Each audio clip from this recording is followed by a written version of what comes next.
Hello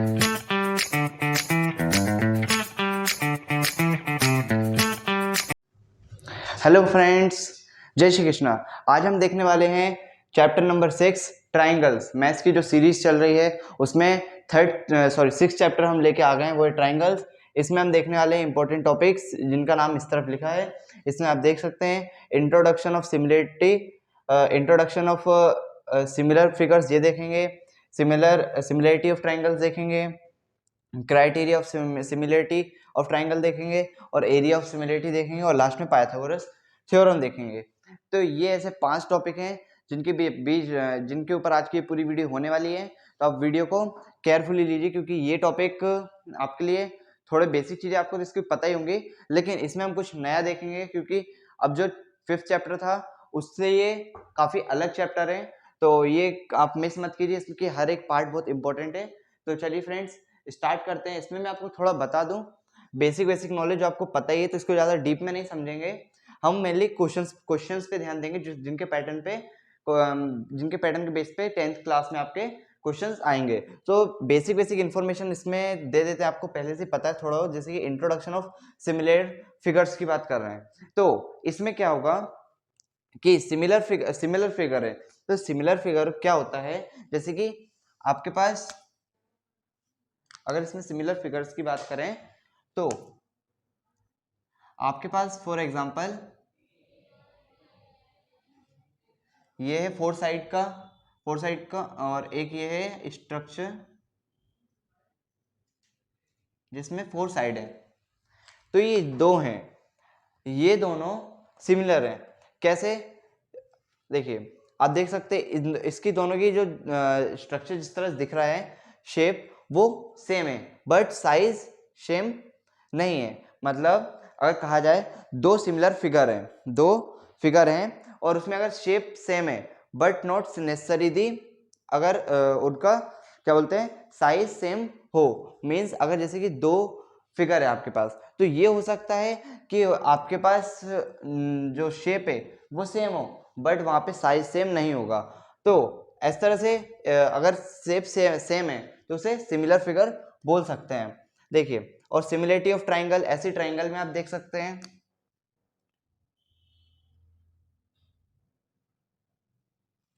ये triangle है, इसमें और इसमें लगभग सेम ही चीजें, जैसे criteria of similarity of triangle आप देख सकते हैं। जिस ट्राइंगल की कुछ प्रॉपर्टीज भी होती हैं, थोड़ी बहुत 2-3 ऐसी कुछ प्रॉपर्टी होती हैं जो काफ़ी बेसिक है। आपको बस उसको थोड़ा सा एक बार रिपीट करने की ज़रूरत है, जो कि आपने 9th क्लास में थोड़ा तो उनके बारे में बेसिक इन्फॉर्मेशन लिया होगा। जैसे फॉर एग्जांपल आपके पास एक ट्राइंगल है, ट्राइंगल में बोलते हैं ट्राइंगल में 3 साइड्स नेसेसरी होती हैं। मीन्स कोई अगर आपको ट्राइंगल ड्रॉ करना है तो आपको 3 साइड चाहिए, वो भी क्लोज लूप में। ऐसा नहीं है कि आपने ये साइड ले ली और एक ये साइड ले ली तो क्लोज नहीं है, आपको मीन्स तीनों साइड क्लोज होनी चाहिए। मीन्स अगर फॉर एग्जांपल इसको ए, इसको बी और इसको सी कहा जाए, तो ए बी सी तीनों तीनों क्लोज लूप में होना चाहिए। ऐसा नहीं कि कोई ए बी साइड अलग हो, बी सी अलग और ए बी अलग, तो सेम मतलब क्लोज लूप में होना चाहिए। तो ये है। इसमें एक प्रॉपर्टी और होती है कि ट्राइंगल में अगर फॉर एग्जांपल अगर हम सिमिलर, और एक चीज और होती है कि ट्राइंगल के तीनों एंगल का सम, मीन्स अगर देखा जाए θ1, θ2 और θ3, तीनों एंगल का सम क्या होता है 180। θ1 प्लस θ2 प्लस θ3 क्या होता है 180 डिग्री। तो ये ट्राइंगल के तीनों एंगल का सम 180 होता है। ये तो हो गई ट्राइंगल की बात। अब वहीं अगर आपको वहीं हम लेकिन बात किस चीज की कर रहे हैं कि criteria of similarity of triangle. Means अगर आपको दो ट्राइंगल दे दी जाए, ए बी सी है और एक है डी ई एफ, आपके पास दो ट्राइंगल है। तो इसमें सिमिलर ट्राइंगल की अगर बात करें कि सिमिलर ट्राइंगल कब बोलेंगे कि ये दोनों सिमिलर हैं, जब आपके पास इसको मान लीजिए θ4 है, θ5, θ6, अगर theta 1 is equal to theta 4 है और theta 2 is equal to theta 5 है, theta 3 is equal to theta 6 है, और इनके रेशो मीन्स जैसे कि ये ए बी साइड है, ये डी ई साइड है, तो ए बी अपॉन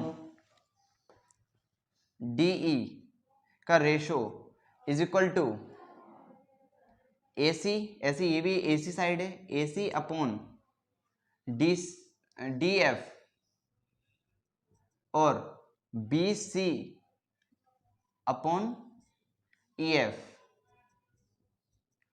इनका ये रेशो अगर इक्वल होता है तो आप उस केस में बोल सकते हैं कि ये दोनों ट्राइंगल आपके सिमिलर हैं। वहीं अगर बात की जाए कि जैसे कि आपके पास दो ट्राइंगल तो हैं, बट इसमें देखिए जैसे बोला है कि criteria of a similar triangle, इसमें एक प्रॉपर्टी और बोल सकते हैं या फिर बोल सकते हैं एक बेसिक इंफॉर्मेशन है, बेसिक जो ट्राइंगल में कंपलसरी होती है वो देख सकते हैं। जैसे कि आपके पास एक ट्राइंगल है,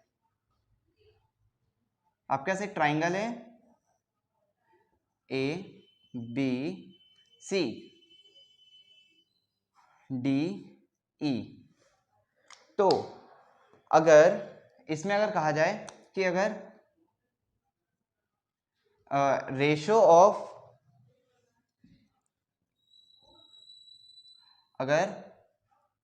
of A D upon D B, ये बी है, A D upon D B is equal to A E upon E C है, तो आप उस केस में भी बोल सकते हैं कि ये एक सिमिलर मीन्स इसमें सिमिलर बोल रहे हैं कि मतलब जो ट्राइंगल होती है तो इसमें एक प्रॉपर्टी होती है कि अगर कोई लाइन है, अगर आपको इक्वल पार्ट्स में डिवाइड कर रही है तो उसमें ऊपर वाले पार्ट का जो मतलब ये ए डी जो लेंथ है वो किसकी इक्वल होगी, डी बी की। किसके, अगर इसे एक ट्राइंगल है तो उसको एक इक्वल पार्ट्स में डिवाइड कर रही है तो इन दोनों का रेशो इज इक्वल टू होगा इन दोनों का रेशो। ये ट्राइंगल की प्रॉपर्टी होती है।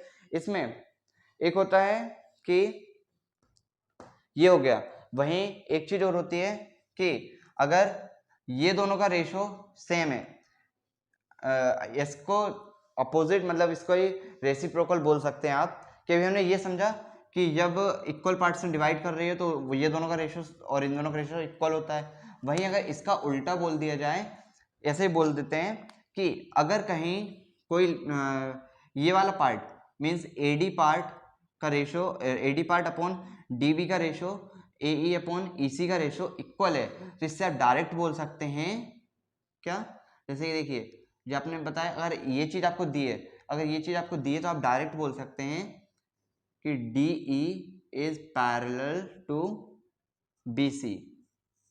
आप ये भी बोल सकते हैं मीन्स ये वाली लाइन और ये वाली लाइन पैरेलल है, आप ये भी डायरेक्ट ट्राइंगल में बोल सकते हैं। तो सिमिलरिटी किसे बोलेंगे, जैसे इसके पहले हमने बता दिया है कि कोई ट्राइंगल है उसमें अगर जो कंसेक्यूटिव एंगल्स होते हैं मीन्स अगर ये एंगल है ये एंगल, तो इसका ये वाला एंगल अगर इस एंगल के इक्वल है और ये वाला एंगल इस एंगल के इक्वल है, ये वाला एंगल इस एंगल के इक्वल है और ये वाली साइड के इक्वल है, ये वाली साइड के इक्वल है और ये वाली साइड के इक्वल है, तो आप इसको बोल सकते हैं कि ये एक सिमिलर ट्राइंगल है। तो ऐसी छोटी यही एक बेसिक इंफॉर्मेशन होती है ट्राइंगल की और सिमिलरिटी की। वहीं आगे थोड़ा सा और बात करें कि फोर्थ टॉपिक क्या है हमारा, area of similar triangle. Means जैसे कि आपके पास दो ट्राइंगल हैं, ट्राइंगल ए ट्राइंगल बी, ठीक है, तो इसमें अगर नाम दे दिया जाए, इसको नाम दिया जाए A B C D E F, theta 1, theta 2, theta 3, theta 4, theta 5, theta 6।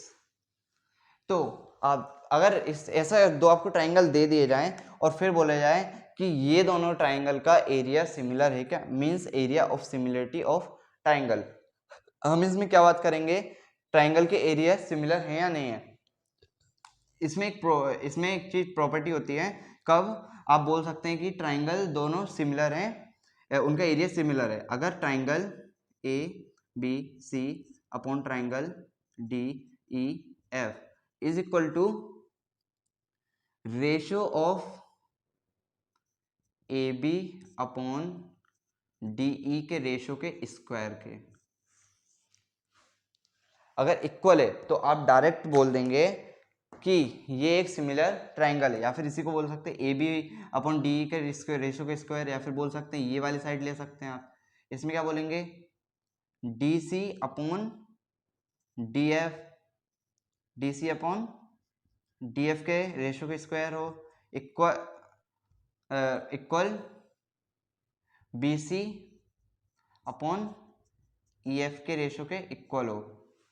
Means अगर ये तीन का रेशियो का स्क्वायर इक्वल है आपस में, तो आप बोल सकते हैं अगर ये वाली साइड और ये वाली साइड का रेशियो का रेशियो के स्क्वायर के इक्वल है, किसके, ये वाली साइड, देखिए ये वाली साइड लिखी हमने A B upon D E, इसका स्क्वायर करा, अगर ये इक्वल आता है किसके, ए सी ये लिखा है अपॉन डी एफ के होल स्क्वायर के इक्वल आता है, और फिर ये दोनों भी किसके इक्वल आए, B C upon E F के स्क्वायर के। मीन्स अगर ये तीनों इक्वल हैं तो आप बोल सकते हैं ये triangle A B C upon D E F are similar, area of this triangle is similar.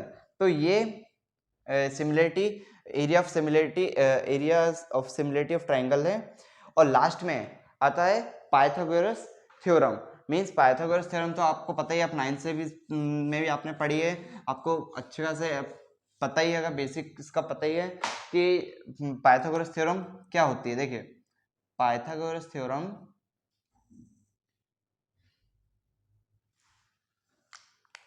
आपको अगर थोड़ा बहुत समझ में आया तो अच्छी बात है, क्योंकि नहीं तो फिर क्वेश्चन करेंगे तो उसमें आपको और अच्छे से समझ आ जाएगा आपको अप्लाई करना, क्योंकि हम मोस्ट ऑफ दी वही क्वेश्चन देखेंगे जिनके बेसिस पे पैटर्न पे क्वेश्चंस आने वाले हैं, तो उन क्वेश्चन में जो चीज़ यूज़ होगी तो वो ज़्यादा इंपॉर्टेंट है। तो इसलिए आप इनको बेसिक तो आपको मैंने बता दिया और आपको भी थोड़ा पता था, इसलिए मैंने इनको ज़्यादा डीप में नहीं ले गया हूँ। और फिर लास्ट जो हमारा है पाइथागोरस थ्योरम, इसको भी देख लेते हैं। ये पाइथागोरस थ्योरम कब अप्लाई होती है, जब एक राइट एंगल ट्राइंगल हो, मीन्स ट्राइंगल में एक एंगल क्या होना चाहिए 90 डिग्री का, means theta is equal to 90। तब आप बोल सकते हैं कि एक राइट एंगल ट्राइंगल है और इसमें आप अप्लाई कर सकते हैं पाइथागोरस थ्योरम। इस ट्राइंगल का नाम दे देते हैं A B C. Pythagoras theorem में एक हमारे पास क्या होता है हाइपोटेनियस, जो सबसे जिसकी लेंथ सबसे ज्यादा होती है, या फिर बोल सकते हैं राइट एंगल के सामने वाली लेंथ को बोलते हैं हाइपोटेनियस।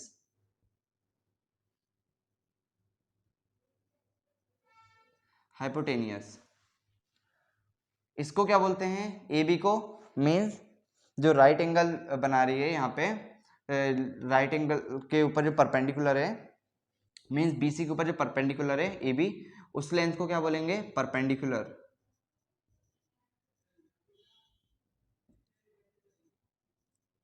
परपेंडिकुलर। और ये हमारा क्या है,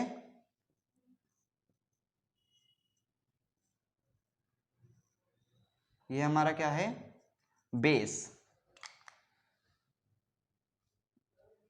राइट एंगल के सामने वाला क्या होता है हाइपोटेनियस, ठीक है।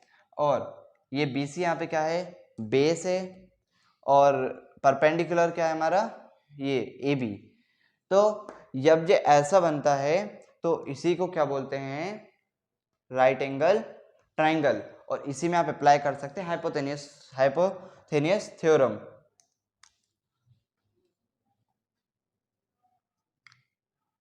सॉरी हाइपोथेनियस वाले पाइथागोरस थ्योरम।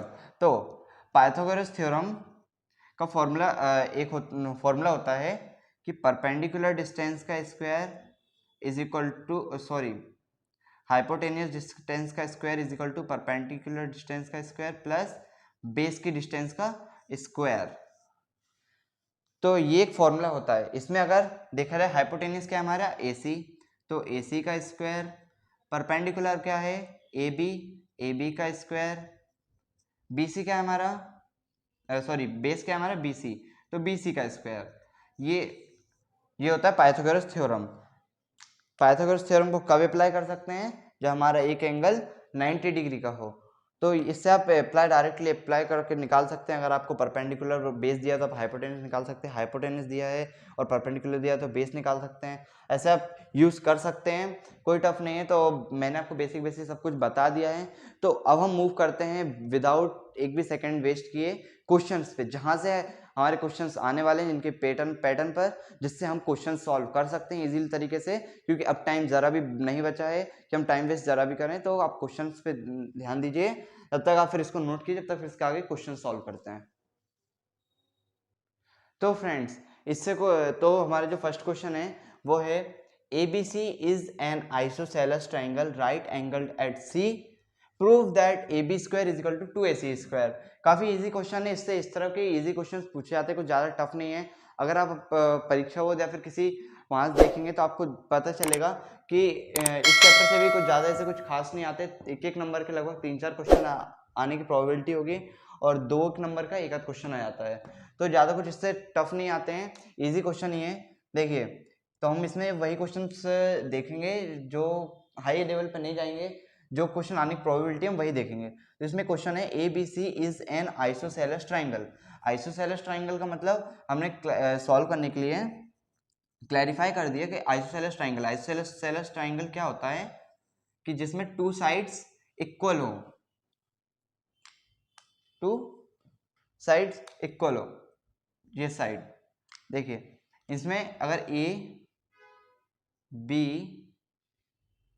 और C ट्राइंगल है तो इसमें ये वाला ट्राइंगल 90 डिग्री होगा and right angled at C, उन्होंने बोला राइट एंगल एट C, उन्होंने बोला है राइट एंगल एट C पे है तो C यहाँ पे आ जाएगा, B यहाँ आ जाएगा। और आइसोसेलेस बोला है मतलब ये साइड्स इक्वल हो जाएंगी। तो आइसोसेलेस बोला इसलिए साइड्स इक्वल हो जाएंगी। राइट एंगल किस पे बोला है? C पे बनेगा, तो हमने C पे बना दिया। अब बोल रहा है prove that AB square is equal to 2AC। तो सिंपल इसमें पाइथागोरस थ्योरम लगाएंगे। पाइथागोरस थ्योरम क्या होती है? परपेंडिकुलर का square is equal to base का हाइपोटेनस का स्क्वायर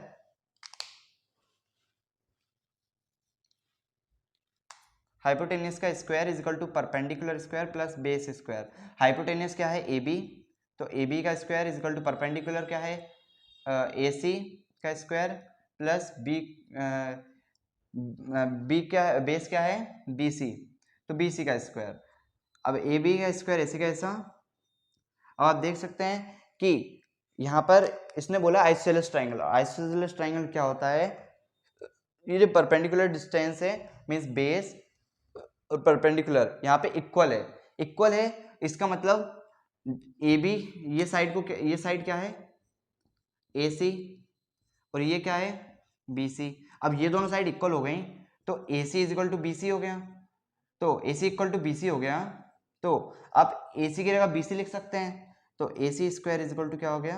प्लस, और BC की जगह आप क्या लिख सकते हैं? AC, क्योंकि दोनों इक्वल ही हैं। तो AC का square, AB square is equal to क्या आ गया? एक AC स्क्वायर और एक AC स्क्वायर, तो दोनों मिलकर क्या होगा? 2AC square. तो ये ऐसे बहुत इजी क्वेश्चन आते हैं, आपको सिर्फ इसमें यही प्रूव दैट करना था कि ये आइसोसेलेस ट्राइंगल दिया है, उसमें C पर एक राइट एंगल ट्राइंगल बन रहा है। राइट एंगल मीन्स 90 डिग्री यहाँ पर बन रहा है। तो आप ये सॉल्व कीजिए। तो हमने सॉल्व कर दिया पाइथागोरस थ्योरम से। किस थ्योरम से?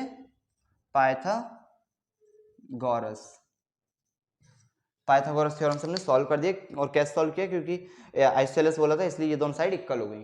तो ये आपने नोट कीजिए। तो इसके आगे का एक और इंपॉर्टेंट क्वेश्चन देखते हैं। तो फ्रेंड्स, आप देख सकते हैं हमारा जो नेक्स्ट इंपॉर्टेंट क्वेश्चन है उसमें कुछ ने बेसिक से छोटी सी चीज पूछी है। क्या बोला है? State whether the following figure are similar और नॉट। मतलब एक ए फिगर दिया है, इसमें दो फिगर दिए हैं हमको और एक सेकंड क्वेश्चन दिया है उसमें भी 2 फिगर दिए हैं। तो सेकंड वाले क्वेश्चन में मतलब बी क्वेश्चन में क्या ये दोनों सिमिलर हैं या नहीं, और ए वाले क्वेश्चन ये दोनों सिमिलर हैं या नहीं, बस यही पूछा है। तो आप देख सकते हैं इसका आंसर डायरेक्ट बता सकते हैं, ये वाला ए वाला सिमिलर नहीं है और बी वाला सिमिलर है। कैसे पता? सिमिलर क्या बोलता है सिमिलर फिगर का, अगर आपके पास 2 फिगर हैं उनमें शेप सेम हो सकता है बट साइज सेम नहीं हो सकता है, तो उसे आप सिमिलर फिगर बोल देंगे। शेप इसमें सेम शेप दिख रहा है आपको, शेप इसका ऐसा है, इसका शेप अलग है इसका, तो आप देख सकते हैं कि ये इनका शेप अलग नहीं है। ये एक परफेक्ट स्क्वायर दिख रहा है आपको, इनकी चारों साइड की जो लेंथ है वो सेम है, तो एक परफेक्ट स्क्वायर है। और आप देख सकते हैं कि यहाँ पे 1.5 इसकी लेंथ की डिस्टेंस सेम है बट इसका शेप अलग है, तो ये दोनों सिमिलर नहीं है और ये दोनों आपके सिमिलर है। कैसे पता? क्योंकि इसमें देख सकते हैं इसमें शेप आपको सेम दिख रहा है बट साइज सेम नहीं है। इसमें देख सकते हैं इसकी 3 है, इसकी 3, इसकी 2, इसकी 2, लेकिन इसमें सभी का सेम है, तो वही तो बोलते हैं साइज सेम नहीं होगा और इससे में लेकिन शेप सेम है। तो ये काफ़ी इजी क्वेश्चन था, इस तरह के इजी क्वेश्चन आएंगे, आप इसको नोट कीजिए जब तक इसके आगे का इंपॉर्टेंट क्वेश्चन देखते हैं। तो फ्रेंड्स आप देख सकते हैं हमारा थर्ड जो मोस्ट इंपॉर्टेंट क्वेश्चन है, ज़्यादा से ज़्यादा वो किस हाई लेवल तक जा सकता है, उस टाइप के हमने मैक्स टू मैक्स एक थर्ड क्वेश्चन लिया है कि ज़्यादा से ज़्यादा वो इस हाई लेवल तक जा सकता है इस चैप्टर से। तो इसमें क्या बोला है, observe in a figure find angle P, मतलब एंगल को देखिए, सॉरी ट्राइंगल्स को देखिए फिगर को, और फॉर एंगल पी, ये एंगल पी है आपका, तो एंगल पी निकाल के बता दीजिए, फाइंड कर दीजिए। तो सॉल्व करने के लिए हमें क्या निकालना है, एंगल पी। तो पहले तो देख लेते हैं कि ये सिमिलर ट्राइंगल है या नहीं है। देखते हैं कि देखिए अगर ए बी की साइड की जो लेंथ है मींस ए बी का रेशो अपॉन आर क्यू का रेशो इक्वल आ जाए किसके, ए सी के, ए सी अपॉन आर पी के, ए सी अपन पी आर, आर पी के, पी आर के, और बी सी का रेशियो आ जाए किसके, पी क्यू के इक्वल। अगर ये चीज हमें मिल जाए तो हम बोल देंगे कि एक सिमिलर ट्राइंगल है। तो चलिए चेक करते हैं,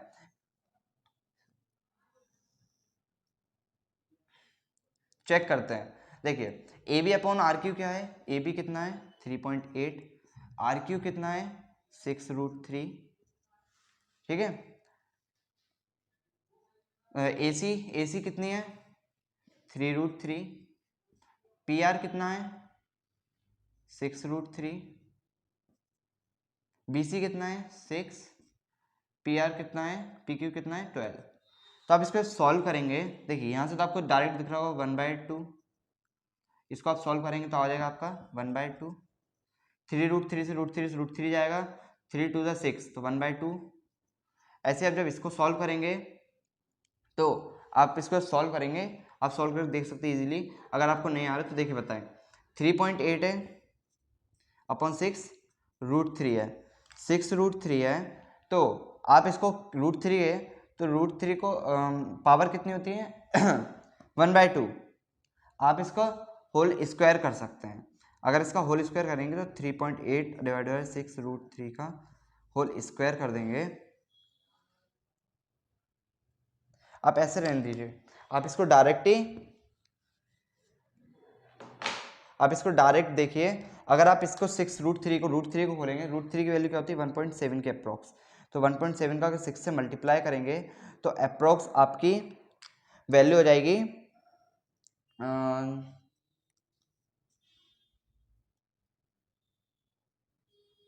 165 के अप्रॉक्स आपकी वैल्यू आ जाएगी।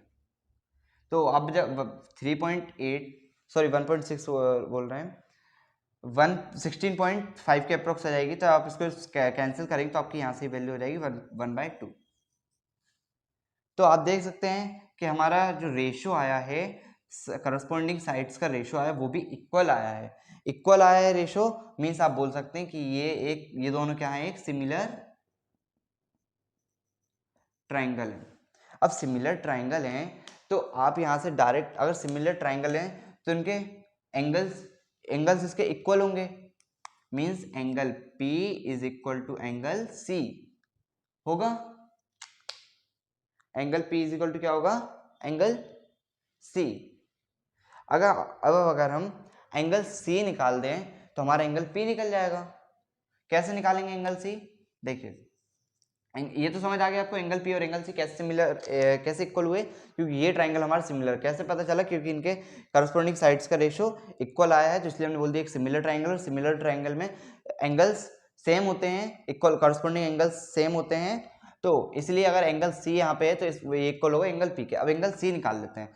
एंगल C निकालना है तो आपको पता होगा कि ये एक ट्राइंगल है और ट्राइंगल के तीनों एंगल का सम हमने बताया था कितना होता है। एक ट्राइंगल है, ट्राइंगल के तीनों एंगल का सम कितना होता है, θ1 है, θ2 है, θ3 है, तो इन तीनों एंगल का सम मतलब θ1 प्लस θ2 प्लस θ3 क्या होगा 180 डिग्री। ठीक है, अब यहाँ पर हमारा θ1 θ2 θ3 है क्या, तो आप देख सकते हैं एक हमारे पास एंगल C है प्लस एंगल B है प्लस एंगल A है, इनका सम कितना होगा 180 डिग्री। अब इसमें हमें एंगल C निकालना है तो इन सबको 180 के उस तरफ भेज दें, 180 माइनस एंगल B और ये भी उस तरफ जाएगा तो माइनस का एंगल हो जाएगा, तो angle C is equal to क्या रहेगा 180 माइनस एंगल B क्या होगा, एंगल B क्या है हमारा 60 डिग्री माइनस एंगल A क्या है हमारा 80 डिग्री, तो एंगल C का आंसर क्या आ जाएगा 60 और 80 क्या हो जाएंगे ऐड होके माइनस माइनस प्लस हो जाएगा, लेकिन साइन माइनस करेगा, तो 180 माइनस 140 डिग्री, तो angle C is equal to आ जाएगा 180 में से 140 जाएगा तो बच जाएगा आपका 40 डिग्री। तो एंगल C हमारे यहाँ से निकल गया 40 डिग्री। अब आपको पता है जैसा कि angle C is equal to angle P is equal to angle C है, तो angle P is equal to angle C है, तो एंगल C की वैल्यू क्या है 40 डिग्री, 40 डिग्री, तो आप यहाँ से डायरेक्ट बोल सकते हैं कि angle P is equal to 40 degree. तो ये आपका आंसर निकल के आ चुका है। तो ज़्यादा से ज़्यादा वो इसी तरह के क्वेश्चन पूछेगा, इससे ज़्यादा और हाई लेवल पर नहीं जाएगा, और इन्हीं के बस की पॉइंट याद रखिए, तो उन्हीं में से आपके 1 नंबर के 2 नंबर के क्वेश्चन बन जाते हैं। अगर आप ऐसा इस टाइप का अगर ये क्वेश्चन आपको पूरा समझ में आ गया है तो यहीं से अगर 1-2 नंबर के क्वेश्चन आएंगे तो आप इजीली कर सकते हो सकता है follow fill in the blanks में देते हैं, मैच द कॉलम में देते हो सकता है वो पूछ ले ट्राइंगल के 3 एंगल का सम कितना होता है आप बता सकते हैं 180 होता है, और सिमिलर एंगल क्या बोलते हैं आपको पता ही है। सिमिलर एंगल में सिमिलर ट्राइंगल में एंगल क्या होते हैं सेम होते हैं, सिमिलर एंगल में क्या होता है करस्पॉन्डिंग साइड्स का रेशो, ये है ना करस्पॉन्डिंग साइड्स का रेशो ये सेम होता है। ये सब चीजें छोटी छोटी चीजें ये एक दो नंबर यहीं से एक दो नंबर के क्वेश्चन यहीं से बन जाते हैं। तो फ्रेंड्स ये थे हमारे मोस्ट इंपोर्टेंट क्वेश्चन आज के इस ट्राइंगल चैप्टर के। तो ऐसे ही आगे, और अगर आप चैनल पहली बार आए तो अगर आपको ऐसी सीरीज जो चल रही है इसके आगे और पार्ट देखना चाहते हैं तो हमारे चैनल को सब्सक्राइब करना ना भूलें और वीडियो को लाइक करना भी ना भूलें। जय श्री कृष्ण।